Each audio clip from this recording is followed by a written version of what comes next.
E se um diário não fosse escrito com tinta, mas com os nomes dos filhos de uma mulher? Parece meio louco, né? Mas hoje a gente vai abrir as páginas de um dos registros mais íntimos e, olha, mais antigos da história, para desvendar a história secreta de Lia. Ok, vamos lá. Essa citação, ela é a chave de tudo. Sabe por quê? Porque no mundo antigo, um nome não era só uma etiqueta, sabe? Era muito mais. Era tipo uma declaração pública. E no caso da Lia, era literalmente a crônica da jornada emocional dela dentro de um casamento sem amor. E aí que tá a grande questão, né? Como é que pode? Como uma mãe, que era assim, deixada de lado, não era amada, como ela usou a única coisa sobre a qual tinha controle, os nomes dos filhos, para contar uma história de dor, de estratégia e, no final de tudo, de libertação. Bom, para a gente entender esse diário da Lia, a gente precisa voltar um pouquinho e entender o contexto todo. A história começa com um cara chamado Jacó, que, aliás, estava fugindo do próprio passado cheio de enganação, e ele chega na terra do tio dele, um homem chamado Labão. E a partir daí, olha, a história se desenrola muito rápido. Jacó chega, já mostra o seu valor, trabalha um mês ali e logo depois fecha um acordo. E que acordo, hein? 7 anos de trabalho em troca da mão de Raquel. Era um dote altíssimo, porque ele não tinha bens. Só que, na noite do casamento, no escuro, o jogo vira. E o enganador acaba provando do próprio veneno. E aqui a gente vê uma coisa que é quase uma justiça poética, né? É uma ironia tremenda. Pensa bem, o mesmo homem que enganou o próprio pai, que era cego, fingindo seu irmão mais velho, agora é enganado no escuro e ele recebe justamente a irmã mais velha, a Lia, no lugar da mais nova que ele amava. A história, assim, dá uma volta completa. É impressionante. E é exatamente aqui que o nosso foco muda completamente para Lia. Pensa na situação dela. Presa num casamento onde ela sabe que não é amada, ela precisa, de alguma forma, encontrar um jeito de sobreviver e, mais do que isso, de conquistar o seu espaço. Então, o ponto crucial é esse. A gente precisa entender a cultura da época. O valor de uma mulher estava, assim, muito ligado à capacidade dela de ter filhos, de dar herdeiros. Sabendo disso, o que a Lia faz? Ela usa o único poder que ela tem nas mãos, a fertilidade. Cada filho que nasce é, na verdade, uma nova tentativa de negociar o afeto do marido. E os 3 primeiros filhos, eles são como capítulos da mesma estratégia. É um ciclo que se repete, sabe?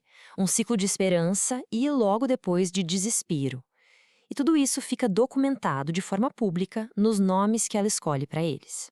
Vamos dar uma olhada nesse ciclo passo a passo. Primeiro vem Ruben. A esperança dela tá toda ali no nome. Vejam, um filho. É como se ela dissesse, agora sim meu marido vai me amar. Mas não funciona. Aí vem Simeão, e aqui o foco já muda. Ela sente que Deus ouviu a dor dela.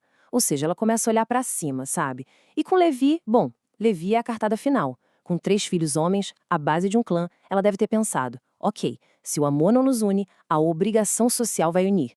Só que a estratégia com Levi também não dá certo. E é aí, com o nascimento do quarto filho, que alguma coisa se quebra. De repente, o padrão é interrompido e a história toda muda para sempre. Esse é o momento, a grande virada psicológica da história. É como se a Lia finalmente parasse de lutar uma batalha que ela simplesmente não podia vencer. Ela desiste. Desiste de tentar forçar o amor de um homem. E o nome desse quarto filho, Judá, é radicalmente diferente de todos os outros. Pensa só, não é um pedido, não é uma barganha, é puro e simples agradecimento. Uma declaração de gratidão. E essa frase dela diz tudo, né? Desta vez louvarei ao Senhor. Pela primeira vez na história, ao nomear um filho, Lia não menciona Jacó. Nenhuma vez. Ela não fala da dor dela, não fala da esperança de ser amada por ele. O foco dela, finalmente, não está mais no marido. É isso. Ela para de procurar o próprio valor na aprovação do Jacó. E encontra esse valor na conexão dela com o divino.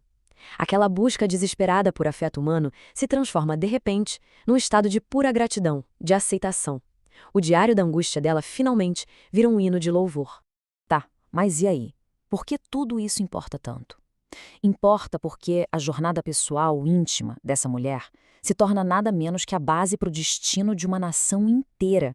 E é aqui que tudo se conecta de um jeito impressionante.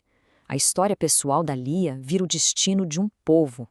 Levi, Aquele filho que ela nomeou na esperança de união com o marido se torna o pai da tribo dos sacerdotes, que ficaria para sempre unida ao serviço de Deus.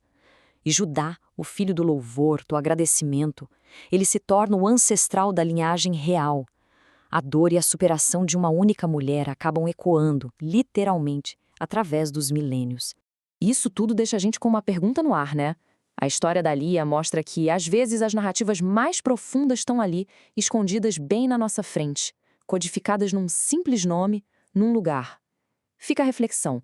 Que outras histórias secretas estão por aí, ao nosso redor, só esperando que a gente pare um pouquinho para escutar?